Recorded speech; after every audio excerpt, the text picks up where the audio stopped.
इसने नबी करीम सल्लल्लाहु अलैहि वसल्लम के चेहरे पर थूक फेंका था। नऊज़ु बिल्लाहि मिन ज़ालिक। फिर उसका अंजाम क्या हुआ ये भी हम देखेंगे। मदीना का आसमान आज कुछ ज्यादा ही भारी लग रहा था।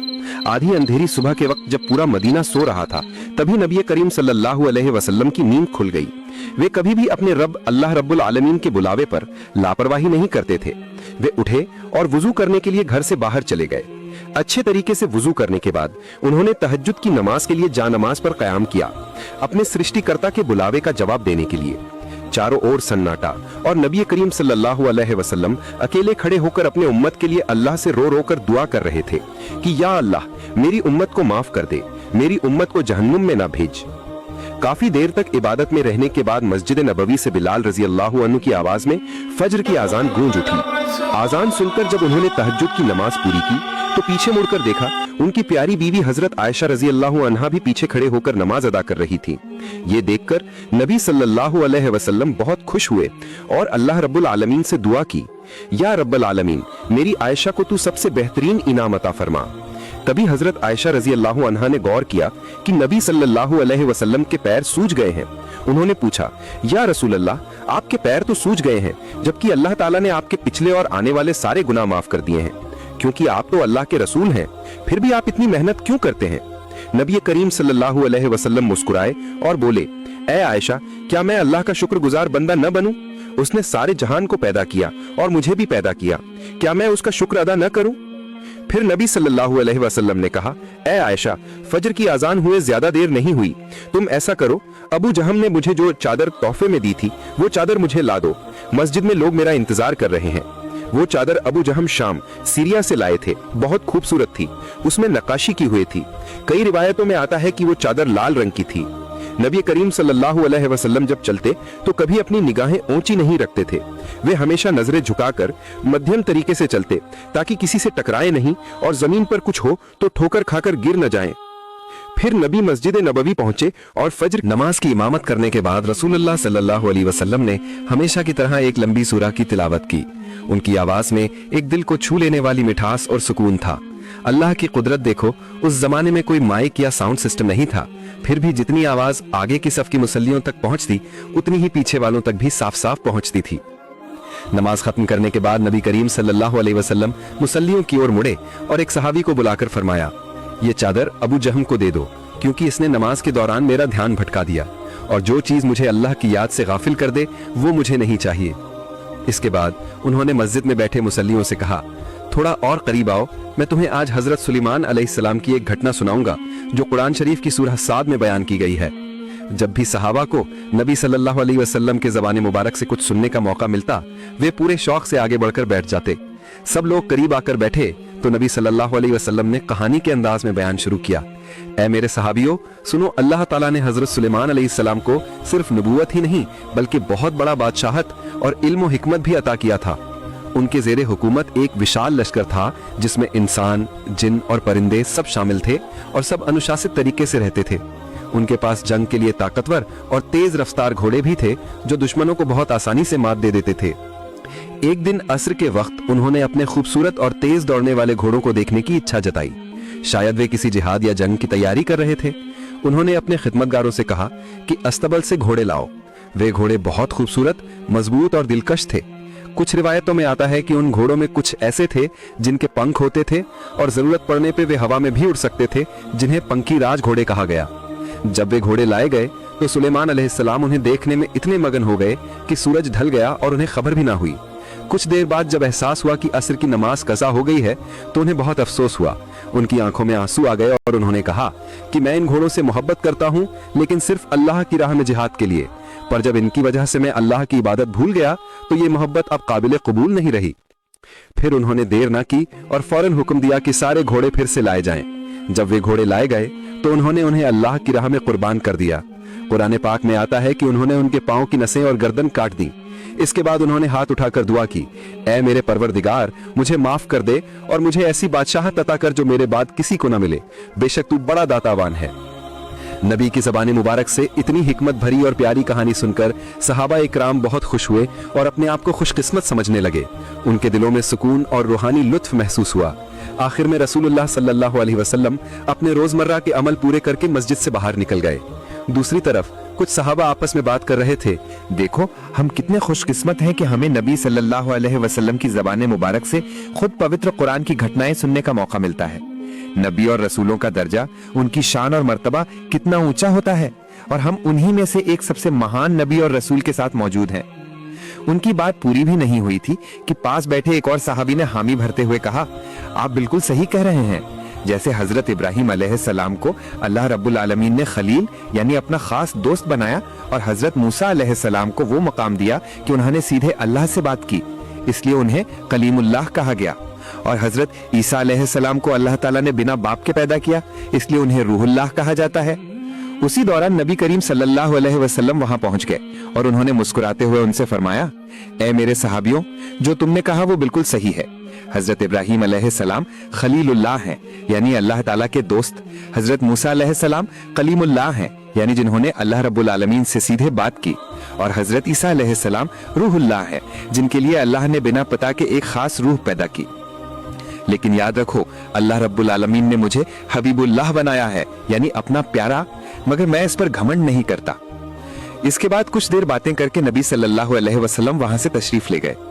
जब नबी सल्लल्लाहु अलैहि वसल्लम चले गए तो सहाबा आपस में बातें करने लगे। तभी एक बद्दू, जिसे अरबी के गहरे मानी का ज्यादा इल्म नहीं था, पूछने लगा, अच्छा बताओ, खलील का मतलब भी तो दोस्त होता है और हबीब का मतलब भी दोस्त, तो इन दोनों में फर्क क्या है? उसका सवाल सुनकर सबके अंदर जिज्ञासा पैदा हुई। कुछ देर बाद एक समझदार सहाबी बोले, सुनो, मैं तुम्हें एक मिसाल से समझाता हूँ। अगर तुम मेरे खलील यानी दोस्त हो तो इसका मतलब ये कि मैं तुम्हें जितना चाहता हो तुम मुझे उससे ज्यादा चाहते हो। लेकिन अगर तुम मेरे हबीब हो तो मैं और तुम दोनों एक दूसरे को बराबर मोहब्बत करते हैं। इसलिए जब नबी सल्लल्लाहु अलैहि वसल्लम हबीबुल्लाह हैं तो इसका मतलब ये कि खुद अल्लाह ताला अपने नबी से मोहब्बत करते हैं, और ये मोहब्बत ऐसी है जो पूरे जहान की किसी मखलूक के लिए मुकर्रर नहीं की गई है। फिर उन्होंने कहा, बाकी तमाम नबी और रसूल किसी खास कौम या उम्मत के लिए भेजे गए थे, लेकिन हमारे नबी मोहम्मद सल्लल्लाहु अलैहि वसल्लम को तमाम मखलूकात, इंसान, जिन और जो चीजें हम देखते हैं और जो नहीं देखते, सबके लिए रहमत बनाकर भेजा गया है। इसके कुछ समय बाद एक दिन नबी करीम सल्लल्लाहु अलैहि वसल्लम अपनी प्यारी बेटी हजरत फातिमा रजी अल्लाह अन्हा के घर गए। दरवाजे पर खड़े होकर आपने सलाम किया, मगर अंदर से कोई जवाब नहीं आया। आपने फिर सलाम किया, लेकिन तब भी कोई जवाब नहीं मिला।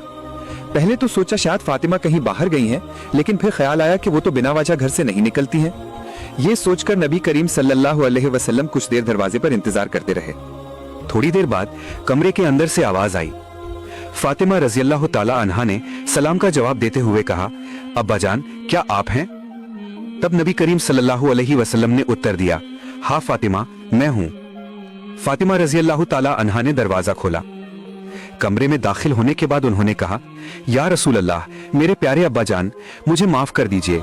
जब आपने सलाम किया था मैं तुरंत जवाब नहीं दे सकी। पिछले 3 दिनों से मेरा चूल्हा नहीं जला, मेरे घर में खाने का कोई सामान नहीं है। दूसरी तरफ छोटे छोटे हसन और हुसैन रो रहे थे, उनकी रोने की आवाज में सहन नहीं कर पा रही थी, इसलिए मैंने अल्लाह रब्बुल आलमीन से दुआ मांगने के लिए नमाज पर खड़ी हो गई थी। आपने सलाम किया, उसी वक्त मैं नमाज में थी, इसीलिए मैं जवाब नहीं दे सकी। यह सुनकर नबी करीम सल्लल्लाहु अलैहि वसल्लम की आंखों में आंसू आ गए। उनकी जिगर का टुकड़ा बेटी फातिमा रज़ियल्लाहु अन्हा 3 दिनों से भूखी थी। उनकी आंखों में आंसुओं की चमक दिखाई दे रही थी। नबी सल्लल्लाहु अलैहि वसल्लम कुछ देर चुप रहे, शायद अपने रब के सामने दिल में दुआ कर रहे थे। फिर उन्होंने कहा, ए फातिमा, जरा अपनी जान नमाज यानी नमाज की चटाई उठाओ। फातिमा रज़ियल्लाहु अन्हा ने वैसा ही किया। जब उन्होंने जानमाज उठाई तो जो उन्होंने देखा उसकी उन्होंने कल्पना भी नहीं की थी। जानमाज के नीचे सोना, मोती और तरह तरह के कीमती जवाहरात भरे हुए थे। वो खजाना इतना चमक रहा था कि उस पर नजर डालना भी मुश्किल था। तब नबी करीम सल्लल्लाहु अलैहि वसल्लम ने फरमाया, ए फातिमा, जितना चाहो ले लो। फातिमा रज़ियल्लाहु अन्हा कांपती आवाज में पूछने लगी, या रसूल अल्लाह, मेरे प्यारे अब्बाजान, अगर मैं यहां से कुछ रत्न या जवाहरात ले लूं तो क्या कयामत के दिन मुझे उसका हिसाब देना होगा? नबी करीम सल्लल्लाहु अलैहि वसल्लम ने मुस्कुराकर जवाब दिया, हाँ फातिमा, जितना लोगी उतना ही कयामत के दिन हिसाब देना होगा। यह सुनकर फातिमा रज़ियल्लाहु अन्हा ने तुरंत जानमाज वापस बिछा दी और सब कुछ ढक दिया। फिर बोली, मुझे इन चीजों की कोई जरूरत नहीं है। जैसी भी हालत में हूं, मैं अपने रब का लाख लाख शुक्र अदा करती हूं। बस अब्बा जान, आप अल्लाह से मेरे लिए दुआ कीजिए कि वो मुझे और सब्र अता करें और मुझे कभी गुमराह लोगों में शामिल न करें। नबी करीम सल्लल्लाहु अलैहि वसल्लम ने उनकी बात के मुताबिक अल्लाह रब्बुल आलमीन से दुआ की, फिर वहां से रवाना हुए। रास्ते में जब वो एक मैदान के किनारे से गुजर रहे थे, उनकी चाल में एक ऐसी शांति थी जिसे देखकर किसी का भी दिल ठंडा हो जाता। थोड़ी दूर पर एक पेड़ की छांव में एक किसान बैठा था। उसके कपड़ों पर मिट्टी लगी थी, चेहरे पर थकान थी, हाथ में सूखी रोटी के कुछ टुकड़े थे। वो बहुत गरीब था, दिन भर मेहनत करके बस इतनी ही रोजी कमा पाया था जो उसकी दोपहर की भूख मिटाने के लिए काफी थी। दूर से उसने देखा कि नबी करीम उसकी तरफ आ रहे हैं। नबी को देखकर उसके दिल में खुशी की लहर दौड़ गई। वो सोचने लगा, काश मैं नबी करीम की कुछ खिदमत कर पाता तो इसमें यकीनन बरकत और सवाब होता। फिर उसके दिल में संकोच हुआ, मैं तो बहुत गरीब हूं, मेरे पास सिर्फ सूखी रोटी है, कोई सब्जी या व्यंजन नहीं। क्या नबी करीम इतना साधारण खाना खाएंगे? इतना सोच ही रहा था कि नबी करीम वहां पहुंच गए। किसान अदब से खड़ा हुआ और सलाम किया। नबी ने सलाम का जवाब दिया। किसान विनम्र स्वर में बोला, या रसूल अल्लाह, मैं एक गरीब आदमी हूं, मेरे पास जो थोड़ा बहुत खाना है वही मेरा रिस्क है। कृपया आप मेरे साथ बैठ जाइए, इस पेड़ की छांव में साथ में भोजन कीजिए। मुझे नहीं पता कि आप मेरी इतनी मामूली दावत कबूल करेंगे या नहीं, लेकिन अगर आपने स्वीकार कर लिया तो मैं अपने आप को बहुत सौभाग्यशाली समझूंगा। नबी करीम ने मुस्कुराकर कहा, ऐ अल्लाह के बंदे, तुमने मुझे दावत दी है तो मैं कैसे मना कर सकता हूं। याद रखो, जो रिस्क अल्लाह ने तुम्हें दिया है वो उसकी रहमत और नेमत है, चाहे वो एक खजूर हो या सूखी रोटी। और फिर नबी करीम उसी किसान के साथ उसी पेड़ की छाया में बैठकर उसके सूखे रोटियां खाने लगे। वो किसान कहने लगा, मैंने नबी करीम सल्लल्लाहु अलैहि वसल्लम के चेहरे पर उस समय जितनी खुशी और सुकून देखा जब वे मेरी सूखी रोटी खा रहे थे, उतनी खुशी मैंने किसी अमीर व्यक्ति के चेहरे पर नहीं देखी जब वो बढ़िया और कीमती खाना खाता है। कहते हैं उसी साल उस किसान की खेती की पैदावार बाकी सालों से कहीं ज्यादा और बेहतर हुई। उसके बाद जब भी वो किसान उसी पेड़ की छाया में बैठकर सूखी रोटी खाता तो नबी जी को याद करता और बड़ी मोहब्बत और एहसास के साथ रोटी खाता। वो सोचता, यही नबी करीम सल्लल्लाहु अलैहि वसल्लम मेरे साथ बैठे थे और यही सूखी रोटी खाई थी। नबी जी ने उस वक्त कहा था, ये सूखी रोटी भी अल्लाह रब्बुल आलमीन की एक बड़ी नेमत है। कुछ दिनों बाद की बात है, मदीने का आसमान उस दिन बहुत सुकून और नूर से भरा था। आसमान में सितारे टिमटिमा रहे थे और चांद बहुत रोशन था। उसी माहौल में एक इस्लामी काफिला धीरे धीरे